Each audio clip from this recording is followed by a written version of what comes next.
Good morning to all of you. I am Mukta Pamar from Patna और आज मैं आपके सामने बहुत ही इंटरेस्टिंग टॉपिक लाई हूँ। ये बहुत सारे लोगों को हेल्प कर सकती है, बहुत सारे स्टूडेंट्स को खास करके हेल्प कर सकती है, क्योंकि हमें पता है जो आज का जो आपका टॉपिक है वो है सेल्फ इंट्रोडक्शन। बहुत दिक्कत होता है, बहुत ही ज़्यादा दिक्कत होता है बहुत लोगों को सेल्फ इंट्रोडक्शन देने में, क्योंकि हमें प्रैक्टिस नहीं होती, इंग्लिश में खास करके प्रैक्टिस नहीं होती है बोलने की, तो होता ही ये प्रॉब्लम। आप लोगों ने सुना ही होगा ना कि अगर हमारा शुरुआत अच्छा होता है, हाँ, तो हम कम से कम अपना आगे की जो है वो चीज़ कम से कम आधा जंग तो ऐसे ही जीत लेते हैं अगर आपकी शुरुआत सही हुई तो। ये बात सच है, अगर आपकी शुरुआत सही होती है तो आप आगे की आधा से ज़्यादा आपकी जो लाइफ की जो प्रॉब्लम है या फिर कुछ ऐसा चीज़ जो आप पाना चाहते हो वो आराम से वैसे ही सॉल्व हो जाएगा। बस सही शुरुआत की ज़रूरत है, सही शुरुआत। यही शुरुआत है आपका सेल्फ इंट्रोडक्शन। ये बहुत इम्पॉर्टेंट है, ये हर किसी को हर तरीके से याद कर ही लेना चाहिए। आप लोग को ये समझ लेना चाहिए कि how much important this self introduction. आप देखते हैं कभी आप इंटरव्यू में जाते हैं, तो इंटरव्यू में जाते सबसे पहला वो आपको मौका जो देता है ना, वो पहला ही मौका वो आपका मौका होता है, आपका। जैसे वो आपसे पूछा tell me about yourself, tell me about yourself, जैसे वो पूछता है tell me about yourself, इसका मतलब होता है दैट कि वो आपका चांस है, आपका वो आगे का सवाल अगर आप चाहोगे तो सिर्फ अपने इंट्रोडक्शन को इतने इंटरेस्टिंग वे में बोल कर उसका जो आगे का सवाल है उसको आप चेंज करवा सकते हो। ये ट्रिक है, ये इंटरव्यू का एक ट्रिक है। इसीलिए हमेशा ऑलवेज इंट्रोडक्शन इतना इंटरेस्टिंग बनाना ही चाहिए, किसी भी तरीके से बनाना चाहिए। मैं आपको क्लियर बता रही हूँ, इंट्रोडक्शन बहुत इंपॉर्टेंट पार्ट है और वो आपका एक लौता चांस होता है जॉब पाने का कि वो आपको आगे मिल पाएगा। या फिर इंट्रोडक्शन ही मतलब एक तरह से ना, इंट्रोडक्शन जो है वो ही आपको मतलब ये चीज़ करता है कि आगे आपका क्या रहेगा क्या नहीं रहेगा। इसलिए कहते हैं सही शुरुआत। मैं आपको चाहती हूँ सबसे पहले take out your notebooks and pen, क्योंकि जो जो चीज़ें बोलूँगी एटलीस्ट नोट डाउन कर लो, क्योंकि अभी फ़िलहाल मेरे पास board and all the things नहीं है कि मैं अभी लिखूँ और बताऊँ। मैं बोलूँगी, आप उसको नोट डाउन करो। वो मैं आपको स्टेप बताऊँगी कि कैसे एक इंट्रोडक्शन आप अच्छा इंटरेस्टिंग बना सकते हैं। और पता है एक और बात, इंटरेस्टिंग भी बनाना है उसको, अगर याद कर जाते हो उसको, आप पूरी तरीके से याद कर जाते हो, that will seriously help you a lot. सबसे पहला जो स्टेप होता है हमारा, सबसे पहला जो होता है वो है ग्रीट। आप जब भी कुछ बोलना इंट्रोडक्शन स्टार्ट करो, आपको बोलना ही पड़ेगा गुड मॉर्निंग, गुड आफ्टरनून, जो भी उस टाइम के हिसाब से, हेलो, हाय, मतलब कहीं पे भी आप कैजुअल वे में देख सकते हो कि आप इंटरव्यू के लिए बात कर रहे हो, इंट्रोडक्शन के लिए, या आप नॉर्मल फ्रेंड्स और इन सब के बीच में कर रहे हो, तो आपका ग्रीट वाला वे है। पहला आपका ग्रीट है, हमेशा ग्रीट करना है, गुड मॉर्निंग, ग्रीट आपका होना ही चाहिए। दूसरा जो होता है नेम, आपको अपना नाम बताना है। उसके लिए आप माई नेम इज़ कुछ भी शुरू कर सकते हो, आपका जो नाम है आप बोल दीजिए, लेकिन हाँ प्रॉपर वे में होना चाहिए, प्रॉपर वे में ध्यान देना। पहला ग्रीट, दूसरा नेम, एंड थर्ड आता है आपका प्लेस, कहाँ से हो आप। ये आपको बहुत ज़रूरी है, ध्यान देना, बहुत ही ज़्यादा ज़रूरी है। मैं आपको बहुत क्लियर बता रही हूँ। मतलब आप उसके लिए कुछ भी, I belong to, I am from, या फिर अपने नाम के साथ ही आप ऐसे कर सकते हो। जैसे मैं आपको अपना बताती हूँ, good morning to all of you, I am Mukta Pawar from Patna. मैंने एक ही लाइन में फ्रॉम का यूज़ करते हुए, लाइन को ना बढ़ाते हुए, मैंने उसको बना दिया एक ही में। Try to make interesting sentences, घिसा पिटा लाइन नहीं बोलना है। पहले क्या होता था, देखते थे ना, मतलब लिखना है आपको ऐसे, काउ पे, cow is this, cow is that, cow is this, cow is that, होता है ना, काउ काउ को ही तो हम बदलने के लिए प्रोनाउन लाए हैं। प्रोनाउन क्या है आपको नाउन की स्थान पे, नाउन की जगह पे जो वर्ड यूज होता है that is called pronoun. Simple सी बात है।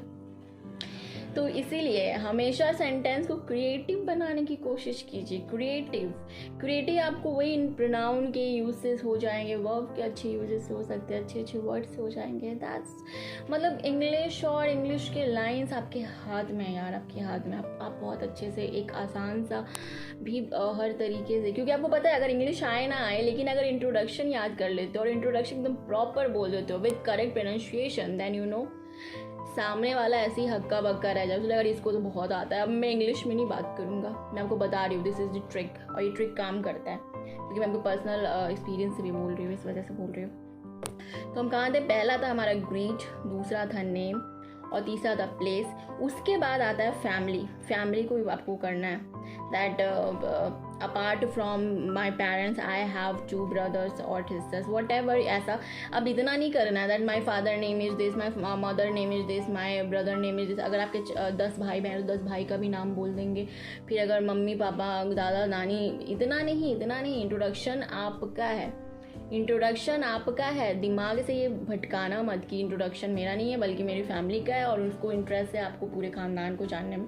ये चीज़ नहीं करना, क्योंकि मैंने देखा है कुछ स्टूडेंट्स ना मतलब सेंटेंस को बड़ा बनाने के लिए, ठीक है, सेंटेंस को बड़ा बनाने के लिए कुछ स्टूडेंट्स क्या करते हैं ना कि पूरे फैमिली पूरे खानदान का भी नाम ले लेते हैं। मैंने देखा है ऐसा इंट्रोडक्शन भी, इसलिए मैं इस बात को क्लियर कर रही हूँ कि भूलना नहीं कि ये इंट्रोडक्शन आपका है। This is self introduction. तो फैमिली में आपको बहुत क्लियर है, 1-2 लाइन ही बोलिए। अगर दैट आप ऐसे ही बोल सकते हैं, apart from my parents I have 2 brothers and sisters, या फिर को थोड़ा सा और मतलब बोल सकते हो my father name is this and he is doing this that. ऐसे करके भी आप बोल, मतलब आपको सेंटेंस खींचना नहीं है, वो आपके ऊपर डिपेंड है। 2 से 3 लाइन अगर आप बनाना चाहते हो बना लीजिए, नहीं बनाना 1 लाइन बनाना 1 लाइन बना लो। दैट्स वो पूरी तरीके से आपके हाथ में, हर तरीके से एक्चुअली आपके हाथ में है। उसके बाद चलो आगे बढ़ते हैं। देन हमारा 5th जो पॉइंट आता है वो है क्वालिफिकेशन। अब आपका है कि अब आप 5 क्लास में हो, 6 क्लास में हो, 7 क्लास में हो, या फिर आप कोई डिग्री ले रहे हो जैसे कि बीटेक एंड ऑल, वो आपके ऊपर है that what are you doing. If you are doing B Tech और पीएचडी और व्हाट, तो आप उस वैसा सेंटेंस आप अपना क्वालिफिकेशन बताएंगे, ठीक है, that right now I am doing B Tech in electrical engineering और मैकेनिकल इंजीनियरिंग, वट एवर, वो आप बता सकते हो, ठीक है। अगर आप क्लास में तो I am in 6th class 6th standard, आप ऐसे भी बोल सकते हो, वो आपके ऊपर है। क्वालिफिकेशन, ठीक है। 5th पॉइंट हमारा क्वालिफिकेशन। मैं फिर से आपको वो कर रही हूँ रिमाइंड। देखो, पहला है ग्रीट, दूसरा है नेम, फिर है प्लेस एंड देन फैमिली, फिर 5th आपका क्वालिफिकेशन आता है। Okay, now 6th additional qualification अगर है तो इट मीन्स ये स्टूडेंट्स के लिए नहीं है जो पढ़ाई कर रहे हैं, वो उनके लिए है जो उनका कंप्लीट हो गया पढ़ाई। उसके अलावा एडिशनल क्वालिफिकेशन उन्होंने और भी बहुत कुछ अगर कर रखा है तो वो चीज़ बताएंगे, वो चीज़ ज़रूर बताएंगे और वो अपने इंट्रोडक्शन में ही बताएंगे। मैं फिर से बोल रही हूँ, जो भी पढ़ाई कर रहे हैं स्टूडेंट्स या जो अभी क्लास में ही हैं उनके लिए ये लाइन नहीं है। और उसका 7th जो हमारा होगा वो है एक्सपीरियंस। ये भी आपका स्टूडेंट्स के लिए नहीं है, वो उनके लिए है जो कहीं काम कर चुके हैं, कहीं पर है, मतलब उनका एक्सपीरियंस है 2 साल का 3 साल का, या वो फ्रेशर है। जैसे कि अगर आप लोग अपना कंप्लीट कर लेते हो पढ़ाई, उसके बाद तो आप फ्रेशर होगे, जॉब ढूंढोगे, तो वहाँ वो बताएंगे कि आई एम फ्रेशर। बताना होता है, इंट्रोडक्शन में ये सब चीज़ डालना पड़ता है, ठीक है। नाउ 8 हमारा हो जाएगा हॉबी बहुत ज़रूरी है। What ever your hobby, try करो कि थोड़ा अच्छा बोलने का ही तो नहीं, मतलब हॉबी आपका लिसनिंग म्यूजिक हो सकता है, रीडिंग बुक्स, कुछ भी हो सकता है, वो आपके ऊपर है हॉबी। लेकिन बताना है लास्ट में, आप लास्ट में नहीं, दिस इज नॉट लास्ट का भी आपको एक लाइन होता है दैट 8 आपका जो हो गया हॉबी हो गया। ध्यान देना, हॉबी, वो हॉबी आप डिसाइड करो कि आपको क्या बोलना है, ठीक है। उसके बाद आपका 9th जो आपका लास्ट होता है वो है ending part guys. Ending part हम इंटरेस्टिंग बना सकते हैं अब, क्योंकि वो हमारे हाथ में, हम कैसे अपने इंट्रोडक्शन को ख़त्म करना चाहते हैं। Last but not least use करके और अपनी फिलॉसफी यूज़ करके कुछ मतलब उसको इंटरेस्टिंग बनाना है। एंडिंग, ध्यान देना, पहला ग्रीट एंड ग्रीट, और उससे जो लास्ट होता है, last one is the most important, कि आप कैसे अपना इंट्रोडक्शन खत्म कर रहे हो, कैसे आप उसको ओवर कर रहे हो। फर्स्ट आप ग्रीट स्टार्ट कर दियो, आप गुड मॉर्निंग, गुड आफ्टरनून, हाय, हेलो, वो आपके ऊपर, लेकिन उसको ख़त्म कैसे कर रहे हैं, क्या आपका वो मेन पॉइंट है। क्योंकि बीच में तो आप सारा अपना वो दियो इंट्रोडक्शन एंड ऑल, लेकिन उसको अगर जानना हो, समझो सामने वाले को अगर जानना हो कि आपकी इंग्लिश क्या है, कैसी है, कौन सा ये, तो ये आपका लास्ट एंडिंग पार्ट है, जिसमें आप अपना खुद का कुछ प्रॉपर लाइन बना के उसको आप बोल सकते हो। एंडिंग पे फोकस करना है, एंडिंग पे एकदम ध्यान से फोकस करना है। ये आपका एक, ये this is only the format self introduction का, मैंने आपको ये फॉर्मेट बता रही हूँ मैं आपको, ठीक है। दिस इज द फॉर्मेट, जिसमें आपका पहला आता है greet, name, place, family, qualification, additional qualification, experience, hobby and last is end. Total 9 steps है। This is the format, you know, ये आपका हो जाएगा फॉर्मेट। इसमें दिख नहीं पा रहा है क्योंकि मेरा ये सेल्फी वाला कैमरा, तो ये आपको अपोजिट दिख रहा होगा, लेकिन ये आपका दिस इज फॉर्मेट, ये आपका सेल्फ इंट्रोडक्शन का फॉर्मेट है। इसी फॉर्मेट पे आप सेंटेंस बनाइए, सिंपल वर्ड सिंपल लाइंस में ही बना सकते हो, या अगर चाहो तो कुछ इंटरेस्टिंग ही बना सकते हो, वो आपके ऊपर है। दैट्स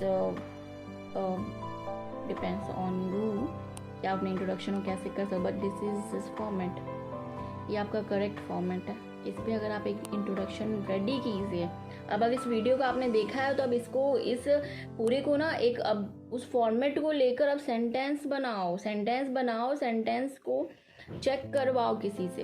अगर चेक नहीं भी हो तो एटलीस्ट, मतलब क्यों नहीं, कहीं ना कहीं आपके टीचर्स होंगे, बहुत सारे लोग हैं, कोई भी आपका वो सेंटेंस देख लेगा। वो सेंटेंस अगर करेक्ट होता है उसको फिर याद करो, रिवाइज। जितना याद करोगे उतना इजी होगा बोलना, जितना याद करोगे उतना इजी होता है बोलना। बहुत क्लियर बात है, और ये होता है, ये ज़रूर होता है।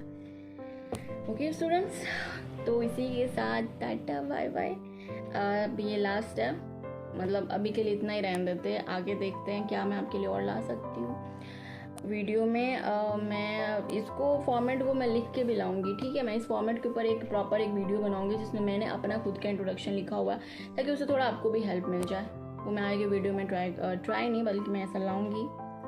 और तो इसी के साथ थैंक यू।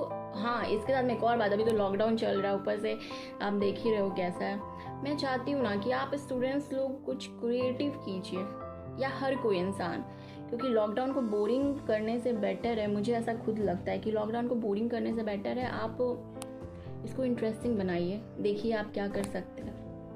क्योंकि हर इंसान के अंदर बहुत सारी चीज़ें होती है जो हम नहीं पता कर पाते हैं। और क्या होता है ना, टाइम, पहले टाइम नहीं होता है, सब बिजी रहते हैं ये, लेकिन अब तो देखो हमें टाइम मिल गया है, ये बहुत सही टाइम मिला है, देख सकते हैं। तो अगर इसको हम पॉजिटिव ले सकते हैं, परेशान ना होकर इसको पॉजिटिव लेकर हम ये काम कर सकते हैं बहुत आसानी से, ऐसा मुझे लगता है। मैं थोड़ा लेट स्टार्ट हुई हूँ, लेकिन आई फील कि होना चाहिए। चलिए, अब ज़्यादा भाषणबाजी नहीं करते हैं, अब चलते हैं। Okay, tata bye bye, next video में मिलते हैं। Okay bye.